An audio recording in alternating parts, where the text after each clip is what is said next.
Hello guys welcome to my mini blog. तो केंदा अछन आपण माने आई होप भल थिबे।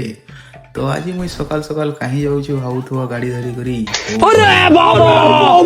मार्गशीर पहला गुरुवार तो आमे जाऊछु मंदिर के पहुंची देखनी ये बहुत सारा लोग पले आखिले ना आओ माँ कसम मुई इसकी गारंटी मैं नहीं दे सकता। तो देखि बार तो बहुत सारा लोग तो इयाडे काना चलजे देखो मता के एटा हमें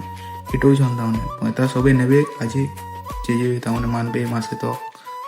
पूजाटा स्टार्ट हे गेला नो तार पर हमके दिले एटा देखि पड़तो पंचामृत हम पीपु आगर जाओ ये देखि पार मुई पले आसी घर के मते जोरजार भोग लागिल पूजा सही जेसी ना होला हम की खिरी आरो चना के संग मा खावा ले तापर पले आसी पाना पले आसन ते ताव जांगे दुकान के दुईटा मोबाइल पले आसी सजावा लगी सजा सारला पर हमें पले आसु बरगज के भुजी खावा लगी जेन लगी आज पूजा थिला बोले प्रसाद देले प्रसाद खाई करी मुई प्रसाद के साला पर बाहर गने जिम के तो मुई यार परिजा सार जिम जासु तो हमर संग आ गोटे सार भी जासन गुड बेलारो सारा जाउछु संगे तो फाइनली हमर जिम के पहुंची गनु ता पछे हमर वर्कआउट ता जेना सही गला पर एंता चासी को भाई आज थिला सोलो वर्कआउट तेई बड़ा तो जेना हालत खराब है तो जिम रो बारिश आनो तो फाइनली हम जाउछु मिलते हैं और एक न्यू ब्लॉग के साथ।